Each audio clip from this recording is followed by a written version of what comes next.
মার্কিন president Donald Trump ভেনেজুয়েলার অভ্যন্তরে মাদক উৎপাদন ও পাচার রোধে সরাসরি সামরিক হামলার পরিকল্পনা বিবেচনা করছেন। যদিও এ বিষয়ে এখনও চূড়ান্ত সিদ্ধান্ত নেননি তিনি, তবে মার্কিন প্রশাসনের একাধিক সূত্র সিএনএনকে জানিয়েছে পরিস্থিতি দ্রুতই বড় ধরনের সংঘাতের দিকে গড়াতে পারে। প্রতিরক্ষা মন্ত্রী পিট হেগসেট ইতোমধ্যে ইউরোপে মোতায়েন মার্কিন নৌবাহিনীর আধুনিকতম বিমানবাহী রণতরী USS Gerald R Ford strike গ্রুপকে ক্যারিবীয় অঞ্চলে পাঠানোর নির্দেশ দিয়েছেন। একই সঙ্গে ওই অঞ্চলে বিপুল সংখ্যক সেনা মোতায়েন করা হয়েছে এবং সিআইএ-কে গোপন সামরিক অভিযান পরিচালনার অনুমতিও দেওয়া হয়েছে বলে জানা গেছে। হেগসেটের তথ্য মতে, সর্বশেষ এক অভিযানে ক্যারিবীয় সাগরে মাদকবাহী একটি নৌকায় হামলায় 6 জন নিহত হয়েছেন।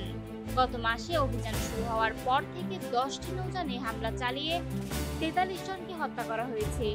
ট্রাম্প প্রশাসনের কর্মকর্তারা বলছেন, ভেনেজুয়েলার প্রেসিডেন্ট নিকোলাস মাদুরোকে মাদক চোরাচালানের সঙ্গে যুক্ত করার অভিযোগ তদন্তাধীন।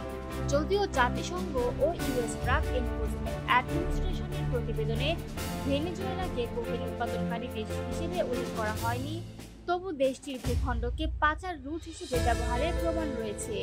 মার্কিন প্রশাসনের একটি অংশ মনে করছে, মাদক বিরোধী অভিযান মাদুরো সরকারের ওপর রাজনৈতিক চাপ সৃষ্টির কার্যকর মাধ্যম হতে পারে।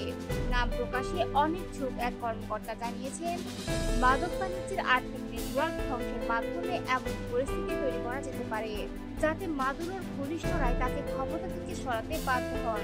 তবে কর্মকর্তারা নিশ্চিত করেছেন, ট্রাম্প এখনো কূটনৈতিক সমাধানের পথ বন্ধ করেননি। তিনি মনে করেন, বিদেশি মাদক চক্রের বিরুদ্ধে সামরিক অভিযান চালানোর ক্ষেত্রে কংগ্রেসের অনুমোদন প্রয়োজন হবে না।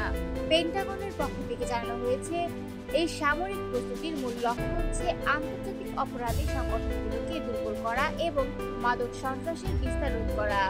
বিশ্বজুড়ে এখন দৃষ্টি ভেনেজুয়েলাকে ঘিরে ট্রাম্প প্রশাসনের পরবর্তী পদক্ষেপের দিকে।